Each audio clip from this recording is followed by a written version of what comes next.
To live stream. There we go. Meeting is being live streamed, apparently.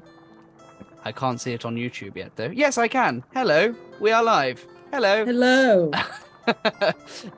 Still getting used to the live streaming goodness. So we are doing a Unearthed Arcana. Whoa. There we I'm getting an echo of myself. Yes, we are doing a Arcana Unearthed episode today in lieu of having not done one last week. I've kind of been falling behind on these because it's been a bit tricky to do with schedules and things, but here we are. And we're going to talk today, go through the Epic Boon stuff, which is pretty much makes up the whole feats section of the playtest material on D&D Beyond.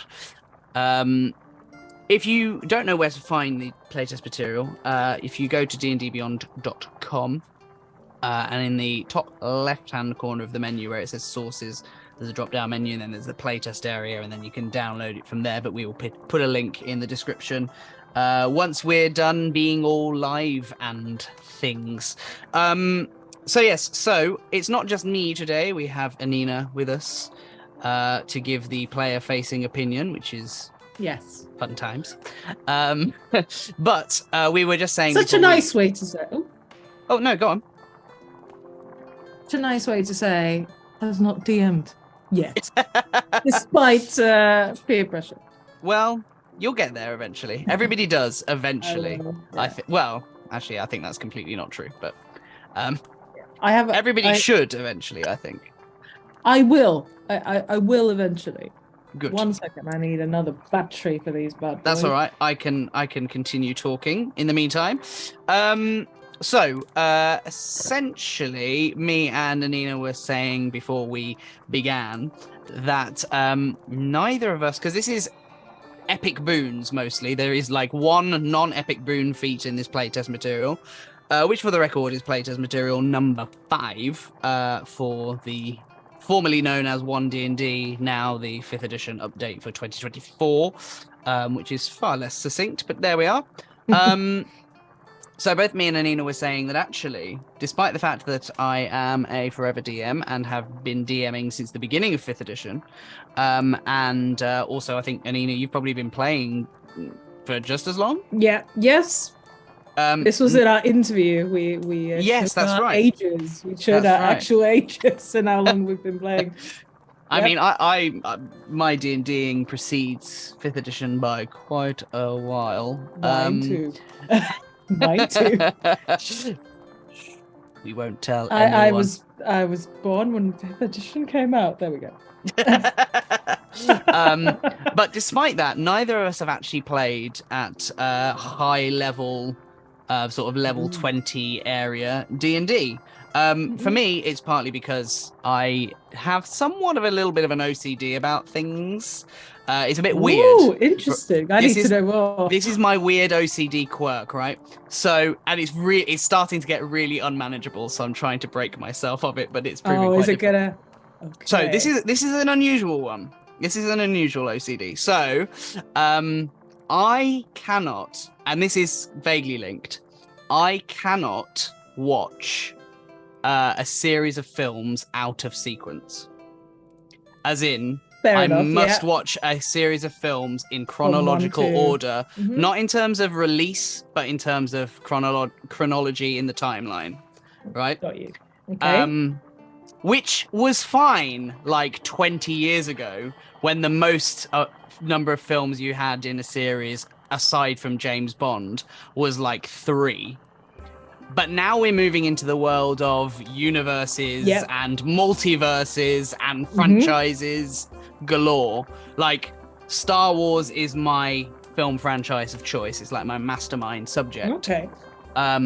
It's getting really difficult to not to watch things in sequence, particularly with the degree to which things come out, because sometimes that could leave me like 6 months before I watch the new thing if I did that every time, going back to you know, it's just So it's getting unmanageable. But I think this relates to D&D, I think that kind of translates into like not wanting to start a D&D campaign above first level. I see. That's why we started at level 1. Because I've never actually started at level 1 before this campaign. I've always skipped to 2 or 3. Well, now this is a thing, right? We're completely going off subject, but this is a thing, right? A lot of people like to start at level 3. And I understand why, because you get your subclasses and you get all of your cool bits and pieces and you're a little less fragile and things. But as a DM, I kind of like the fragility of first level. You like to watch us suffer. Yes. Bloody goblins. Yes. For 45 minutes. Not because I'm adversarial, but just because I think the high tension, high stakes drama of it makes it much more entertaining. It's much less entertaining when your adventuring life starts at 3rd level, I think, from a DM's perspective. But that's just me. So yes, that is partly why we started at 1st level. Although, obviously, because I always start at 1st level, I'm also most adept at like low level campaigns. Yeah, I see that the most. So I know kind of the limits of where to push, how far not to push, etc., etc. A little bit better. 20th level and high level stuff, I have no idea. Everybody took like my highest running campaign, I think, is my home game, which I'm running Out of the Abyss. I think they're currently 9th level, which is the highest I've ran. Highest I've played, we're currently at 8th level. Right. So, and I know we'll get at least a 10. Yeah. But like, if we get past 10, like we're already 5 years in. Right. And we started at level 2. We started at 2. I think we. Yeah. I mean, are you playing once a month though? Yeah. I that's one of the reasons. Same. But yeah, like 8 is you start with good intentions, you don't get to super high levels. Right. So take our opinions on this with a pinch of salt, essentially, is what we're trying to say, in a very roundabout way, because we are hypothesizing only at this point. But Annina, you were saying that you were not too familiar with the concept of Epic Boons. Never seen it in game. No. Sure. You've heard the term, at least. Yes. I have. Well, I think part of the reason why you're not so familiar with them is because, as somebody who has not DM'd, you probably don't have a copy of this beautiful thing. I do. You do? Yes, I do have a copy of it. But you likely haven't read it then, in that case. No. I mean, me and my partner share our book collection. So I have flicked through it. I have not DM'd. Do you know what? I actually think that the Dungeon Master's Guide in 5th edition is essential reading for anyone, but obviously specifically DMs. But anyway, so Epic Boons are kind of hidden in there. They're not in the player's handbook, but from the looks of things, I think that's going to change with the 2024 edition. So Epic Boons are essentially just kind of like feats that were designed to allow for level progression, or rather character progression beyond level 20. Yeah. So it's basically the idea of giving them new abilities to unlock once they get past 20th level. So I kind of want to get into the feats and the Epic Boons that are in the playtest material and kind of talk through some of those and kind of read through it, so that you lovely people at home don't have to sit and read it. You can just listen to us pontificate about our thoughts and feelings. So this section falls under the section of feats, because Epic Boons are essentially feats with a prerequisite of 20th level. But there is one feat in here that is not an Epic Boon. So we will briefly touch on that at some point. We'll probably start with that one, actually. But in terms of presenting the feats, on page 13, for those reading along, feats. This section offers a collection of character feats, which are special features not tied to a single character class. Oh, actually, before we go down this route, Annina, do you have any particularly strong feelings for or against feats? Because I understand this is a contentious issue. Luck is broken. Okay. I think too OP. luck is not allowed in our home campaign. Okay. A couple other ones I think are too powerful versus the other feats. I mean, that's fair. Especially if you have a halfling who also has luck. I mean, come on.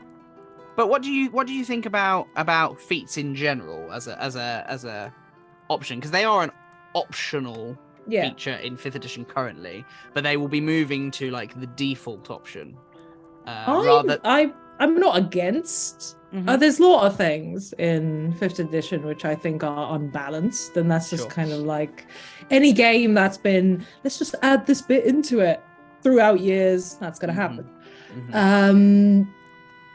And that I'm not against feats, especially like I think one of my characters that I play sometimes is a ranger, but what's it called? Beastmaster. And I think I have a feat. What's it called? It includes. It basically gives you a buff on attack bonus. Okay. Savage attacker. Oh, yes.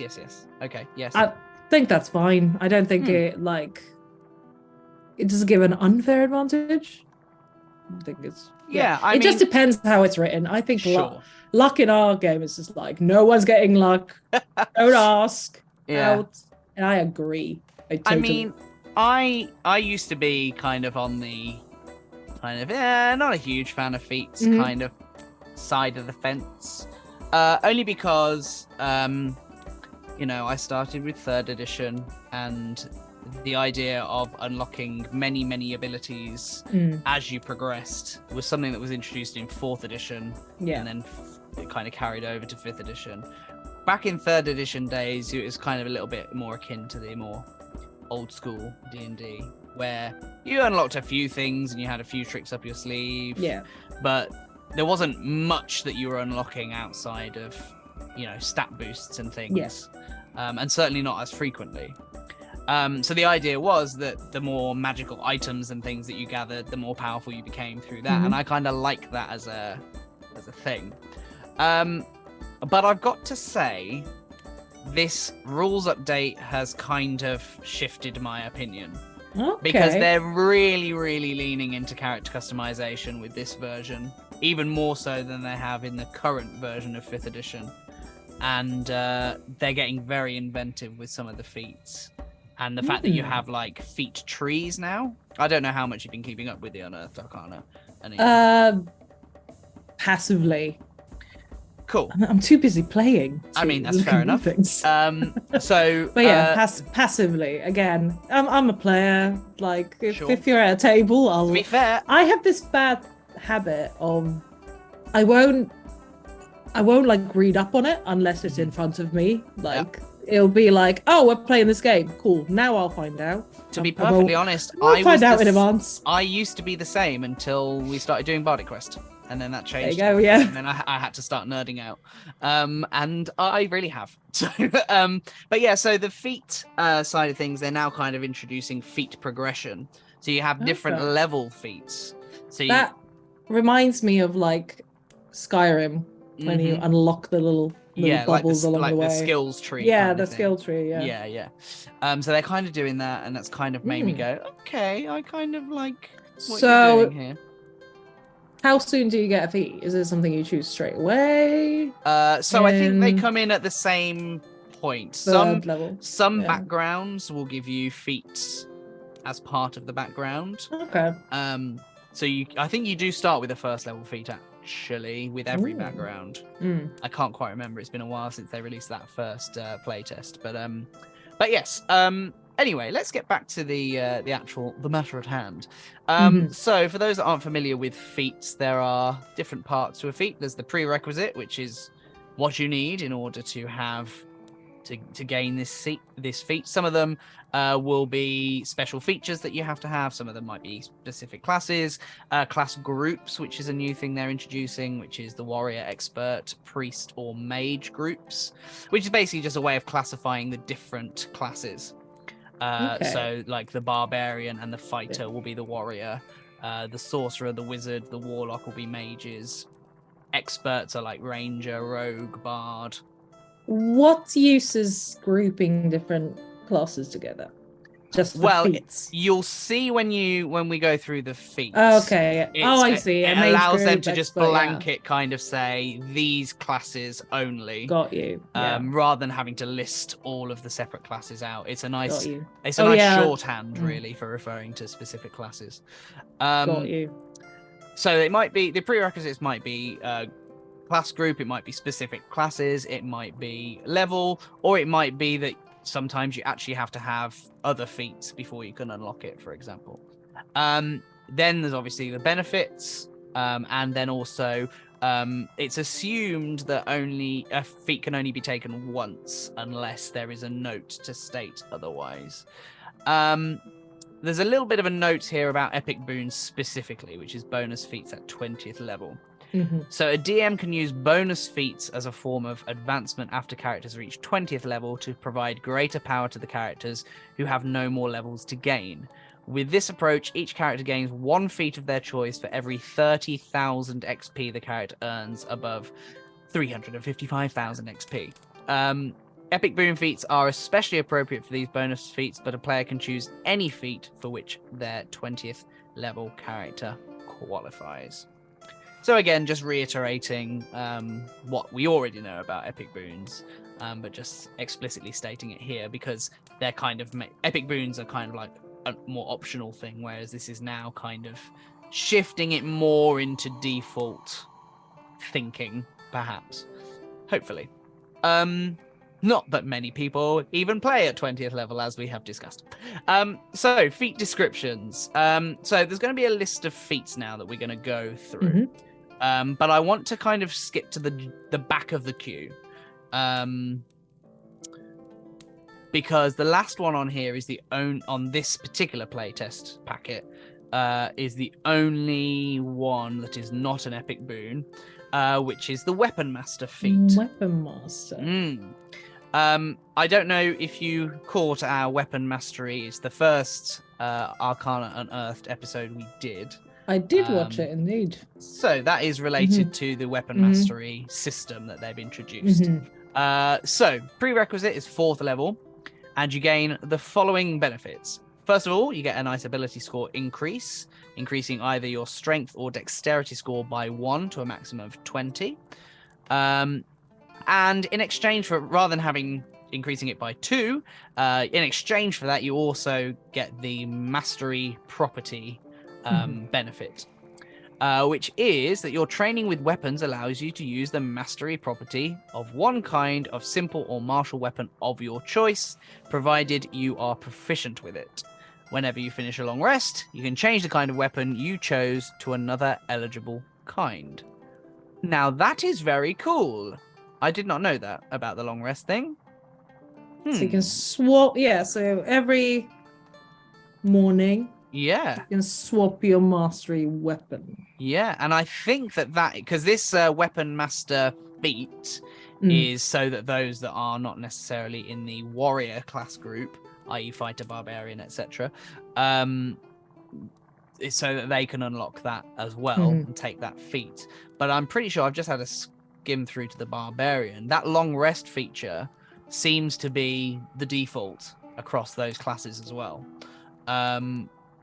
So that is very cool. I did not realize that you got to focus on a different weapon type every day, which kind of is, I suppose, is the equivalent to the wizard preparing their spells, but as part of the I was thinking the same thing. I'm like, that becomes the wizard's choice, where you're agonizing what will you need. Yeah. Which weapon. Well, how do you feel about that? About this one or specific? Well, the feat and also the whole long rest thing.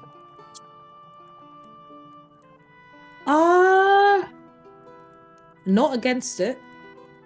I think if I was playing a class with this, I think I would only swap if I knew for some reason what we were about to encounter. I would need, this weapon would be better. We need a long range weapon. We need a... Sure. I think I'd just stick to whatever was my preferred weapon. Like with Saga, it's a great sword. I will use the crossbow if I need to, but that's the default. So you have a default weapon, and then if you know this one flies, you swap it to, I don't know, a crossbow. Well, yeah, I suppose if you know that you're going to be going in somewhere where there's a horde of enemies, you might go for a weapon, say, that has the cleave property. Whereas if you know that you're going to be going after something very, very fast, going hunting, for example, that day, you might choose something for the slow property. But if you don't know what's coming, you obviously can't.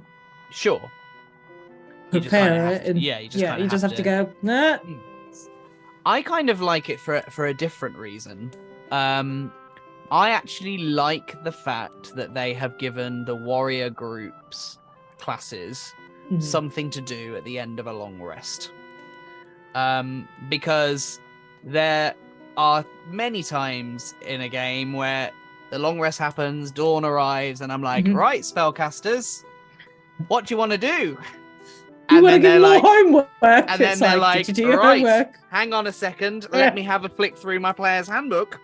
And then we all sit there for about 2 or 3 minutes. I know Isaac definitely feels the pressure when we're doing Bardic Quest, and I'm like, it's time, and he's like, oh yes, and he's picking frantically, I think, or he certainly feels that way, to make the right choice, but also to make sure things are moving along quite nicely. And I think a lot of spellcasting players feel that pressure.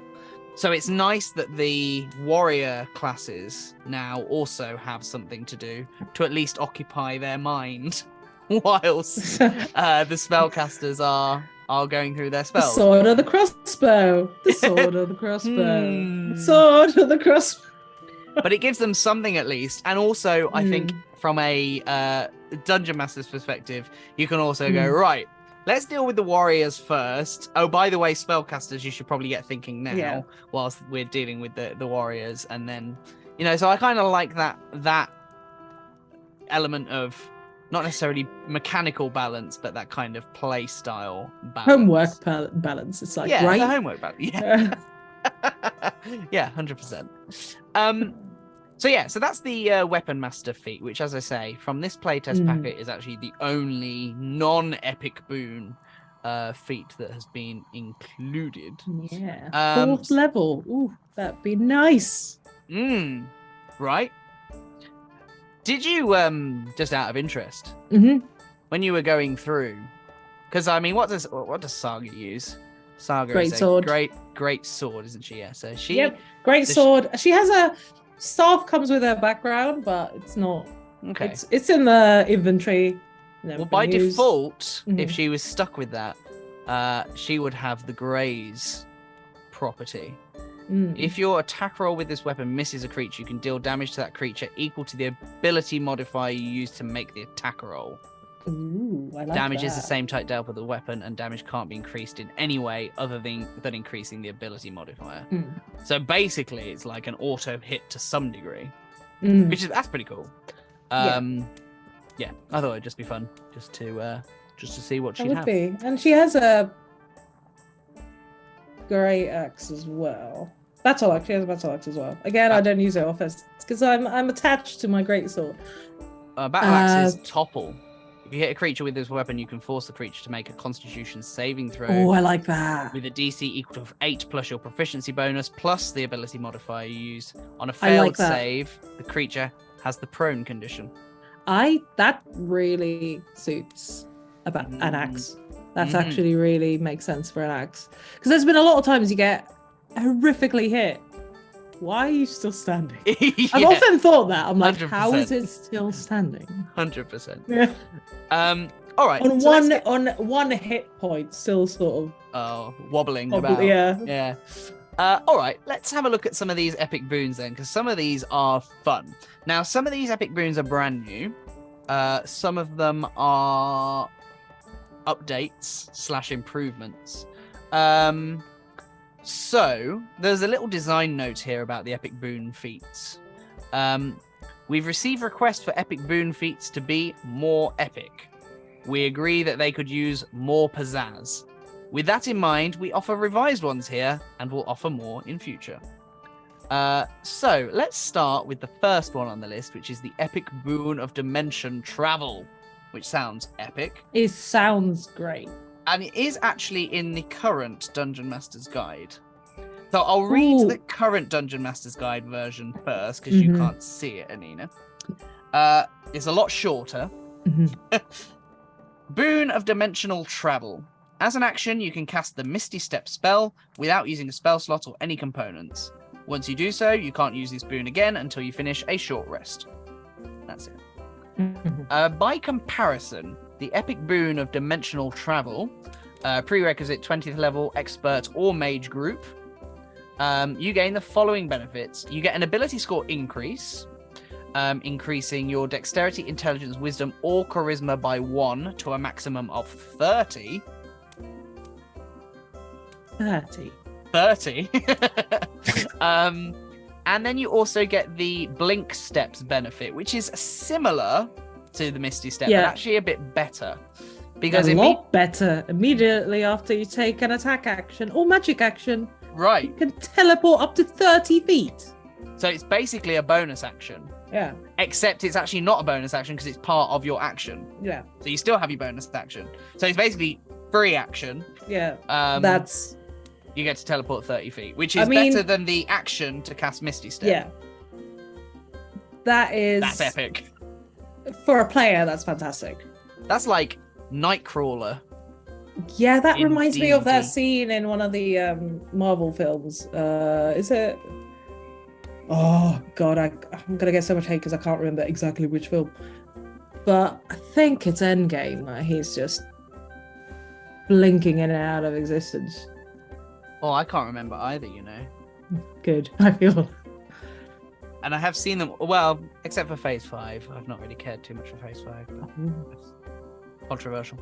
But I don't think it's that controversial, to be fair. But yes, that is very cool. And you can see, I love when these things, you can kind of see them cinematically, even when you just read the mechanics. Blink Steps, I can definitely see. And that would be, I would love that. Yeah. As a player, I would love that. Don't know, you might hate it as a DM, but as a player, that is fantastic.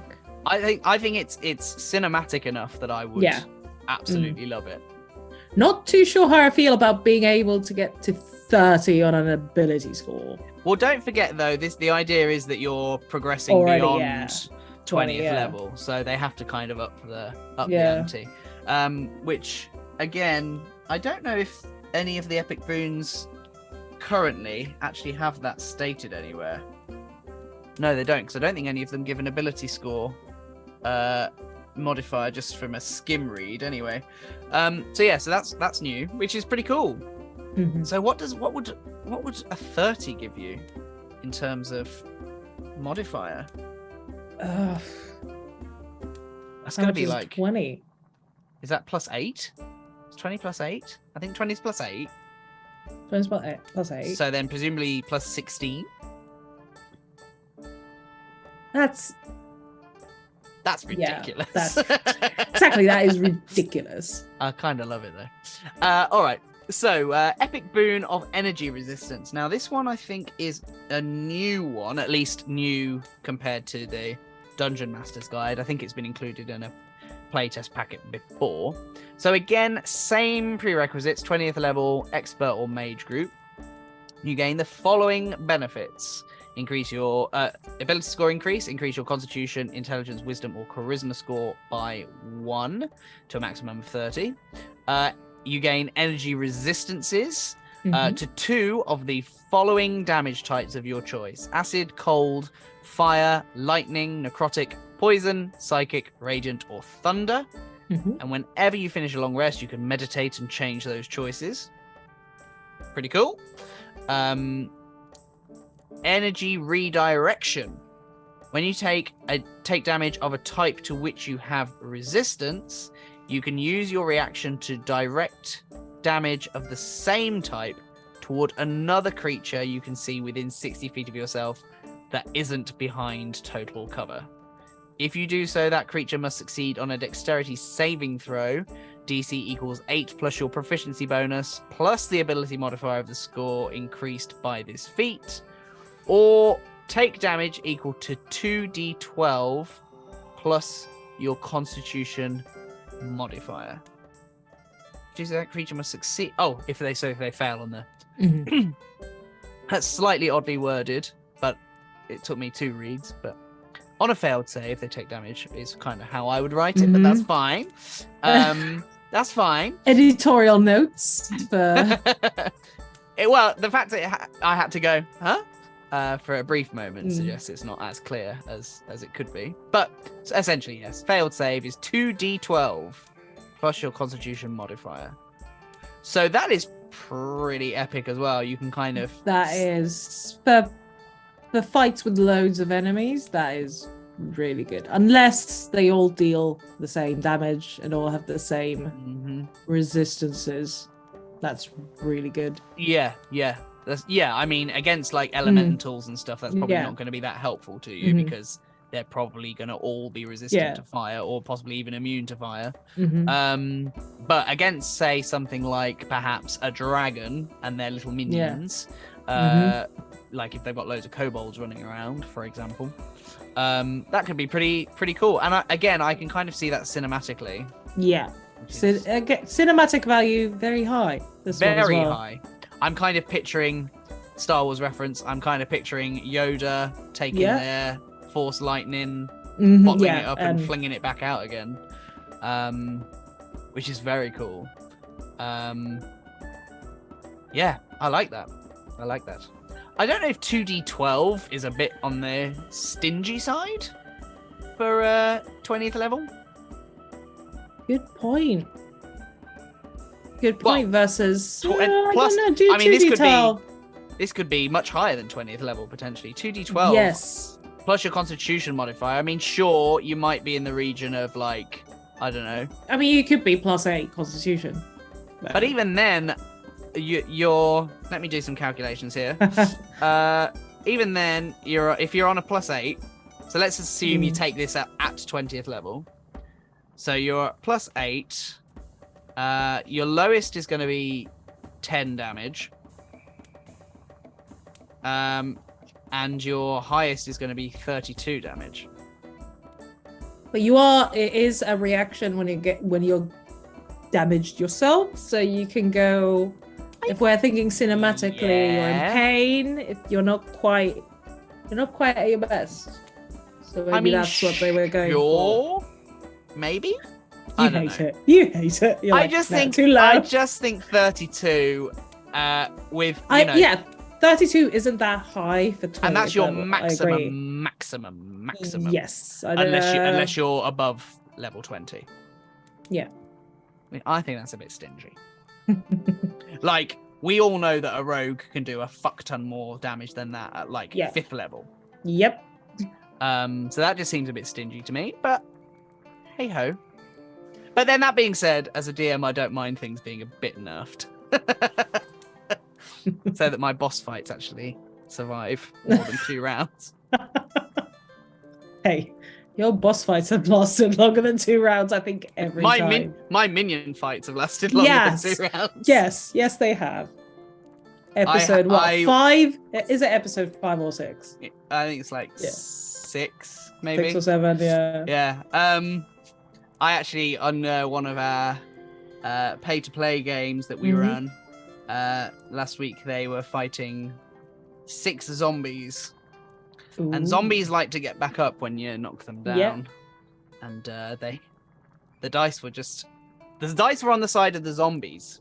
Yeah. Not on the side of the players by any stretch. And that took an age because those zombies just would not freaking die. Anyway.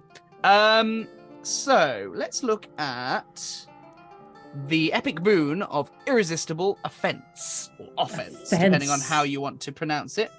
So this is a pre-existing epic boon from the DMG, which is made up of 1 sentence in the current version. You can bypass the damage resistances of any creature. That's good. Very good. That's good mechanically. It's not very epic though. You know? You can make it epic though. You could make it epic, yes. You could. But it's a bit bland. It's cool mechanically. So much sass. But it's bland. You're scathing. The reviews are scathing. Do you know what? It's ironic, really, because I actually really prefer my D&D a little bit low fantasy. But I just think if you're going to call something an epic boon, you know, it needs to be freaking epic, right? So they have given it a bit more pizzazz, I think, from just, well, it's longer for a start. So again, prerequisite 20th level, expert or warrior group, you gain the following benefits. Ability score increase your strength or dexterity score by 1 to a maximum of 30. Overcome defenses. The bludgeoning, piercing, and slashing damage you deal always ignores resistance. Always ignores. That's strong. That is strong. Yes, which means even like any magical effects and things that might get added, and it just doesn't matter. It's going to automatically succeed. And then the final feature of this epic boon is the overwhelming strike. When you roll a 20 on a d20 for an attack roll, you can deal extra damage to the target equal to the ability score increased by this feat. So, not the modifier, the score. The extra damage's type is the same as the attack's type. The extra damage's type is the same as... Oh, right, okay. Yeah. Sorry, I have to reread the serves. When you roll a 20 on a d... So when you crit, basically. Yeah. But how much extra damage... So it's equal to your score. So if it's score. Okay, yeah. So if it's strength score, yeah, and your strength score is 18, then you do. So yeah. So that's on top of your normal crit damage. Yeah. So that's double plus again the ability score. Okay. Yeah. So you're getting double the dice, and plus your modifier. Yeah. Plus then the actual score as well. I mean, it does bump it up. Especially if it's 18. Well, presumably 16, 18. You're either going to be a strength or dex person if you're going to take this as a feat. So you're likely going to be looking at sort of 18 or above on your score, plus excuse me. Plus you're increasing your score by 1 anyway just by taking the feat. You're probably going to be on a 19 minimum, I would have thought, if you're taking this. So an extra 19 to crits. That's not bad. Not bad. I'd say doesn't go high on the epic scale. It's just more damage. If we're going by cinematic value. I mean, sure. Cinematic value. But damage is always a little bit more cinematic than just bypassing resistance. Right? That would be my counter.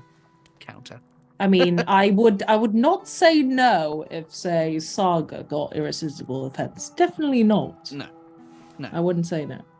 I feel as though that is a little less stingy than the energy redirection. That's true. That's a lot less stingy because that's an 18 on top versus 2d12. Presumably. Yeah, presumably. And also that can go up to a maximum of 30 by this point on your strength or dex. Yeah. So like 30. Well, if you're at a 30, you're going to be on like a plus 16 anyway. So we're looking at 46 is your floor, plus actually your 2 damage dice is going to be doubled. Yeah, so that's 48 is your floor. That's your minimum. Plus your proficiency bonus on the weapon that you're using, which by this level is God knows what. Well, it's going to be at least plus 6. Yeah. So now, like, we're on over 50 is your floor of damage. You're going to have... I mean, that's if you're at 30, obviously. You have to be battling multiple hundred HP enemies at this point. Yeah. Otherwise, it's, I'm bored. Hope done. Hey, that could be useful too. Yeah. So yeah, I mean, that by comparison feels a lot less stingy than energy resistance. So the boon of recovery, or the epic boon of recovery. This is also an updated one. The current version says that you can use a bonus action to regain a number of hit points equal to half your hit point maximum. Yeah. Once you use this boon, you can't use it again until you finish a long rest. So basically, healing half my hit points. Thanks very much. Which is a good boon. That's pretty good. So let's see how it compares. So prerequisite 20th level. So this is open to anybody that's 20th level. You gain the following benefits. Increase your constitution score by 1 to a maximum of 30. Then there's the last stand. When you would be reduced to 0 hit points, you can drop to 1 hit point instead and regain a number of hit points equal to half your hit point maximum. Once you use this benefit, you can't use it again until you finish a long rest. So it's kind of like, funnily enough, kind of a bit like the zombies. Because that sort of kicks in when they hit 0 hit points. So yeah, it's similar to that kind of not going down thing, except zombies come back with 1 hit point as opposed to coming back with half your hit point maximum, which is pretty cool. That's pretty epic in of itself, I think. Just this refusal to die. Kind of like Boromir in Lord of the Rings. Pure willpower. It's yes. Like, no, I'm alive by the power of spite. That is yeah. What's your power? Spite. There we go. The epic boon of spite. Yeah. So there's also the Death Defiant feature, which is Oh yeah, go on. Yeah, now I'm just trying to figure out. All right, let me see if I can decode what this. It actually means. When you take damage while you have 0 hit points, you can make a death saving throw instead of suffering a death saving throw failure. So if something attacks you whilst you're dying, you automatically suffer a failure. Yeah. So this allows you to... But you can still fail. You can still fail if you don't do the saving throw well. But just... Now that attack forces you to make a saving throw rather than just outright counting towards your failures, which is handy. I mean, yeah. Particularly if you've got a DM that likes to attack you when you're down. Which... Are you one of those? I'm kind of turning into one of those. I've got a player in one of my other games who really likes to egg me on when his character's down. And you're like, come on. And I'm like... Does that make me a dick though if I do? Does that make me a dick? So that's pretty cool. I don't know how epic it is, but it's the Death Defiant thing. I don't know how epic that is, but the last stand bit not cinematic, but definitely mechanically handy. Mechanically great. So we've got a couple more of these epic boons, and then I think we're probably done. We might save the Barbarian for another time, I think. It's taken us a little bit longer to get through these than I thought it might, actually, but then we have been nattering. So, epic boon of speed, which is also an updated one.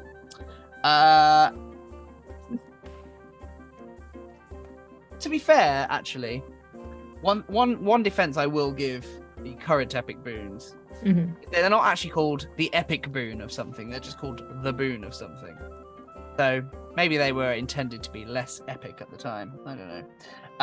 So the boon of speed versus the epic boon of speed. Your walking speed increases by 30 feet. In addition, you can use a bonus action to take the dash or disengage action. Once you do so, you can't do so again until you finish a short rest. That was pretty cool anyway. The bonus action to use a dash action. Yes. That's pretty cool. Because you could essentially move 3 times in a single turn. Yeah. But can you only use that once, the previous boon? Yes, so long as you use it for a short rest. Short rest, okay. Short rest, yeah. Plus your walking speed increases by 30 feet, so you're likely going to be moving up to 60 feet unless you're like a monk, right? So that's pretty cool as well. But that's the current version. The new version, I think, has been slightly tweaked, not massively so. Prerequisites 20th level, expert or warrior group. You gain the following benefits. Ability score increase your dexterity score by 1 to a maximum of 30. Escape artist. As a bonus action, you can take the disengage action, which also ends the grappled and restrained conditions on you. That is cool. That especially if you're not a rogue, that's fantastic. That is being able to cool. Disengage. Yes, but I like the fact that it ends the grappled and restrained conditions. Yes, that's so helpful. Yes, and again, quite cinematic. Very cinematic. This is. I like this one. I think that's definitely an improvement. Even though you don't get to do the dash action. But you can get out of grappled and restrained. I think I'd sooner take that than being able to dash. Even though dashing is very helpful. I rarely use dash. I think our last session was the first time I've used dash in 5e, actually. Challenge accepted, Annina. Oh, God. We barely survived that one anyway.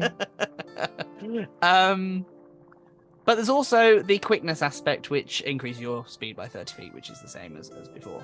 I really like that escape artist thing. That's really cool, the escape artist. Very cinematic. Yeah. That's... Is it 20th level worthy, though? What do we think? Is it epic enough? I think it is because it's grappled and restrained. I do. I think I'd be just you can use disengage because it has grappled and hang on one moment. Had a thought here. Oh. So I'm going to whip out the monster manual because I recently ran a purple worm encounter. Yes, I have encountered one of those in our home game. Terrifying. Yeah. To say the least. I just want to have a look at a swallowed creature is blinded and restrained. So, would that mean they would get out, but they would still be blinded for a while? With escape artists? See what I mean? Hang on a second. What would happen? They would be able to free themselves, not be restrained, but they would remain blinded. See what? Yeah, I guess that's dealer's choice. I think so.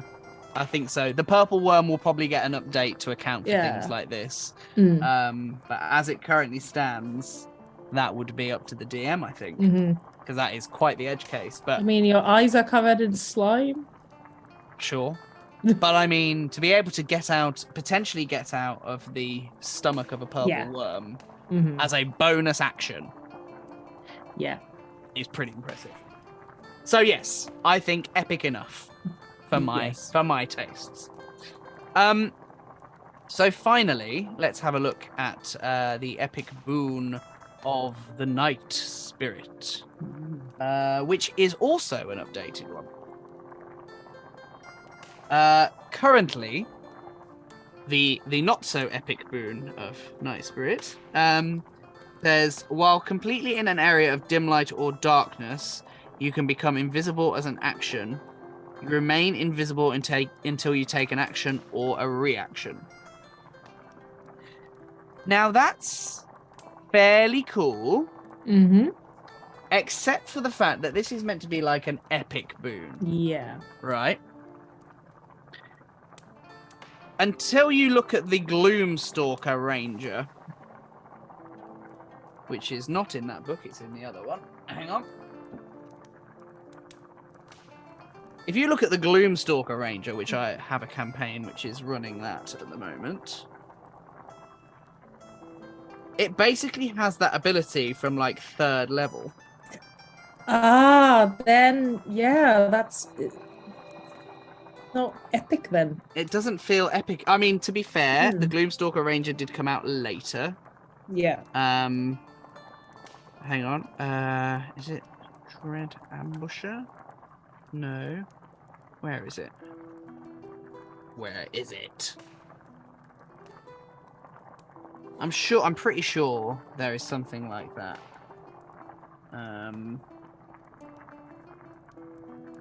Oh yes.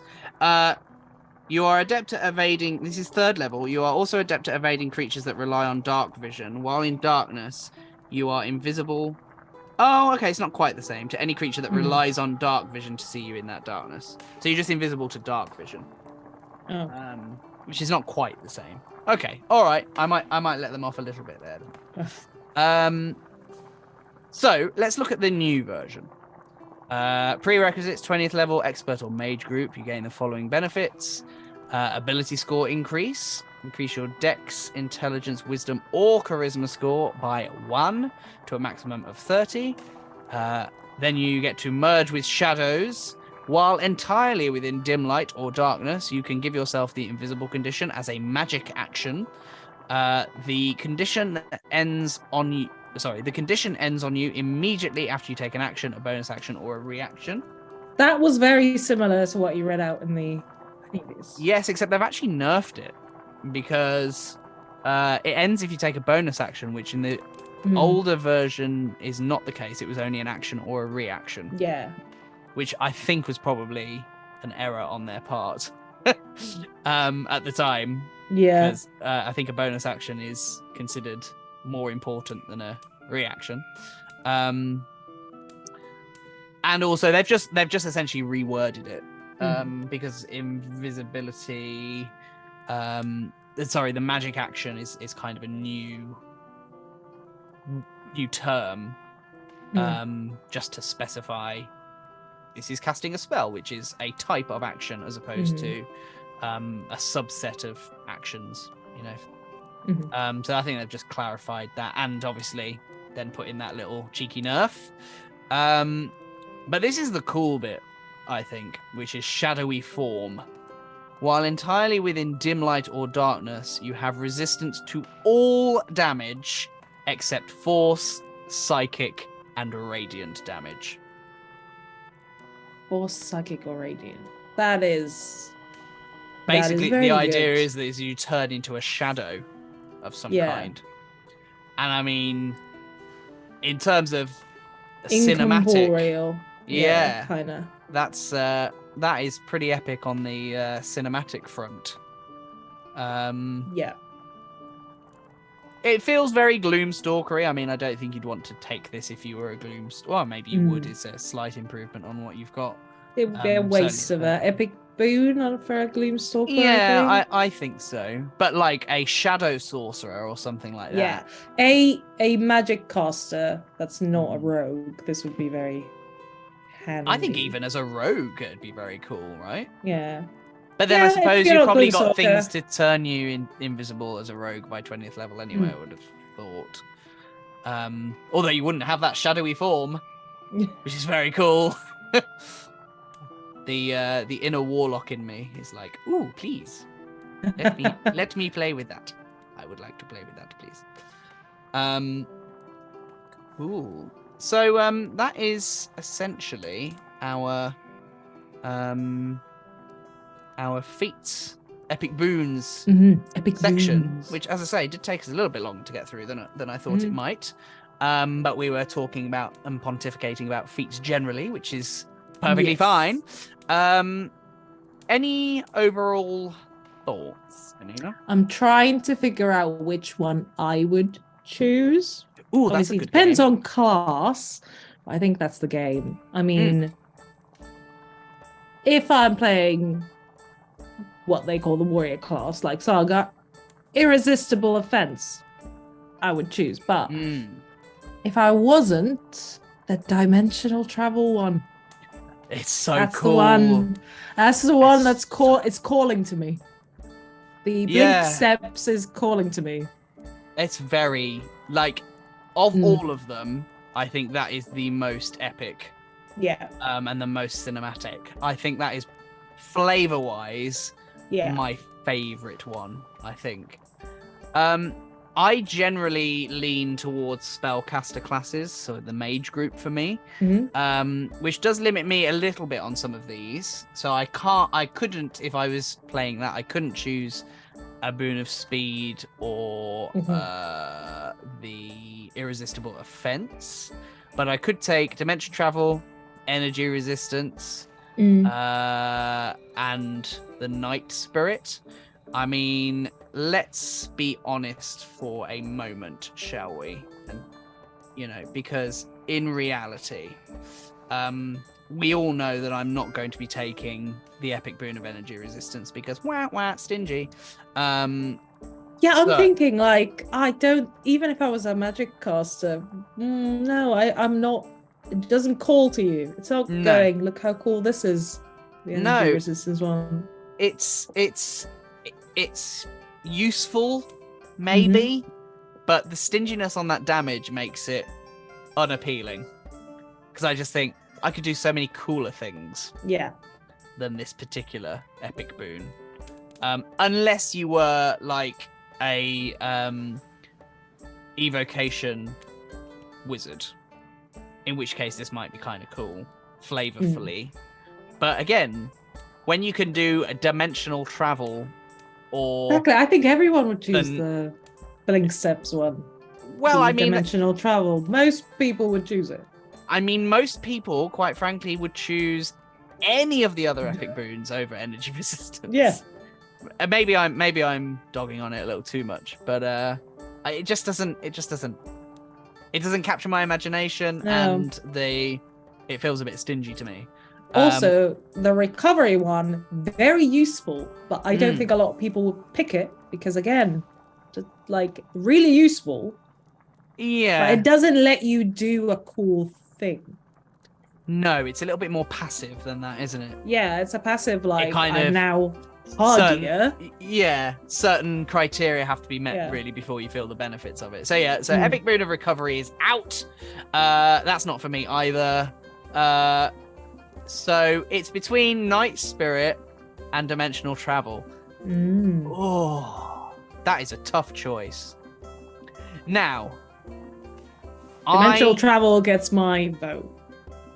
That's but I also tend to lean into that kind of warlocky necromancer style spellcaster. Like I love that kind of anti-hero kind of character, and usually a spellcaster. So I think it might be the epic boon of the Night Spirit for me, because I love the idea of being able to just transform into a shadow. Mist. Yeah, be mist for a second or something. Yeah, and also to, infiltrate, wizards' towers and unlock all of the secrets to lichdom, potentially. I don't know. But yeah, that I think that kind of thematically, that one sits better with me. But I do think that dimensional travel is the coolest. Yeah. From a flavor standpoint. Yeah, so for me, it would be Boon of the Night Spirit is probably what I would choose, but honorable mention to dimensional travel, because that would very much be tempting. Awesome stuff. All right, cool. Well, thank you, Annina. This has been fun. This has been fun. I am, again, as somebody who didn't really get into the minutiae of the game until we started doing Bardic Quest, I am really quite enjoying going through these Unearthed Arcana with a fine-tooth comb. Which I'll be honest, I was never a sitting and reading the rules type person. I was kind of like, I still am not. Show me the pretty pictures, and what are these cool spells, and yay. Yeah, same. I'm like, we have so many books at home. I'm like, I will open it when I need it. There we go. When I need it. The amount of times, because I have all of my books on a shelf here next to me, the amount of times I've come into this room and gone, I'm just going to look at a map. I'm just going to pick a random book and find a map and just look at it. My fiance is much more of a read the thing from cover to cover kind of guy, and I'm just like, cool. Tell me if you read something cool. I am turning into that, because I'm running a lot more games these days, as you know, and then obviously with Bardic Quest, people like to call me out when I miss things. And they like to call the rest of you guys out when you miss things too. I'm sure they do. For many months, we had people going, James does know he's got lucky, right? Oh, but that happens. Like my fiance is he's a halfling rogue again. Halfling's luck. most forgotten feature probably ever is Halfling Song. Although James is pretty on it these days. Yeah, now he's on it. Yeah. Because after a while I started going, James, you really need to start using because we're getting There's a lot to keep track of. Like, I've never played a fighter before. Fighters are really straightforward. Now I do like how I'm like, quite straightforward. As a forever DM, I will accept no excuses from players about having too much to track. Okay, fair enough. I'm just saying, from this side, it's a lot. I mean, also D&D Beyond, right? Come on. It's when D&D Beyond has AI that goes, oi, you forgot this, then yeah, that's true. Yeah. You know, like that's true. Mr. Clippy. It's not Mr. Clippy who comes up and goes, would you like to use a bonus action? Who would be the D&D equivalent of Mr. Clippy? A little goblin, a really annoying goblin.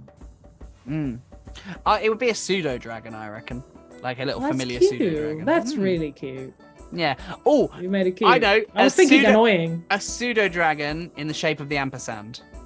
Yes. Yeah. That is the D&D Mr. Clippy. Yeah. And he can be called Mr. Clippy. That was the best I could come up with. I was like, come on, some sort of good pun. No, I was hoping it was. I couldn't think of one. Yeah. But if anybody does think of the name, leave a comment because there's a special place in my heart for pseudo dragons, so it makes me happy. Yeah, the first familiar I had in a campaign, not for me, but the campaign I was running was a pseudo dragon, and so I have a tiefling, that Beastmaster Ranger, and I have a little pseudo dragon, and I built very much a evil leaning character. And I called my pseudo dragon Revenge, and it's cool. Yeah, it's called Revenge. And the amount of times I'm just engaged, going, "No, Revenge, don't die!" just panicking over. Did you dare kill my pseudo dragon? Because it's it's a pet rather than a familiar. Well, yes. I mean, they all become pets, don't they? Really? Yeah, but like wizards, familiars. Don't die in the same way. I see what you're saying. Yeah, you just resummon. See what I mean? So now I'm just there, like screaming revenge, but for the opposite reason, because I'm going to don't die. I can't handle the trauma if you die. And also finding the 10 gold pieces worth of charcoal is a pain in the bum. If you play that way, which I do. Because I like that level of detail in a D&D game. I know a lot of people don't, but I do. I find it fun. Because the book says it's 10 gold pieces worth, so it's not in your spell component pouch. I don't care what anybody says. It's not in your component pouch. So burn some wood, make a fire, and then you can summon your familiar. Yeah. Yeah, our wizard is in the spell component bag, but I don't play a wizard. I do want to though. So, oh, do you know what? I see. I'm normally sorcerer leaning than wizard leaning. See, I'm thinking between sorcerer or wizard as my next character. I'm flip flopping. Flip flopping. Did you watch our last Arcana Unearthed? Yes, I did. With the wizard spells. Of creating spells and modifying spells and scribing spells as spells. I mean, that got me very excited to play a wizard. I haven't yet had a look at the wizard in here yet compared to the sorcerer, but I am impressed. Anywho, so next time then we will have a look at the barbarian class and deconstruct that. I am not overly familiar with the barbarian class, I must confess. I've had a few barbarian classes in games that I've ran, but they've not been a regular feature in my games. Okay. So past kind of like third level, I'm probably not familiar with them at all. So that'll be interesting. I might have to do some homework. But yeah, so we will have a look at that next time, which hopefully will maybe be... I'm trying to get a regular schedule for this, but it's really proving quite difficult. So it'll either be a Friday or a Monday. It's going to be completely out of the blue. There's probably going to be no, build up. It's just going to be like, we're going live now. And then if people watch live, they watch live. And if they don't, they don't. We will, they can watch it on catch up. So yes, so it will either be a Friday or a Monday sometime. And then we will go through the Barbarian feat. And Annina, if you're joining us, great. If not, fine. I'll do it by myself. Or Isaac can join me, or one of the others. That's fine. But yes, let us know what you think about the Epic Boons in the comments. Which one would you pick? I like this. Yeah. Yes. Game. Which one would you pick? That is our question of the week. Yes. Which of these Epic Boons takes your fancy?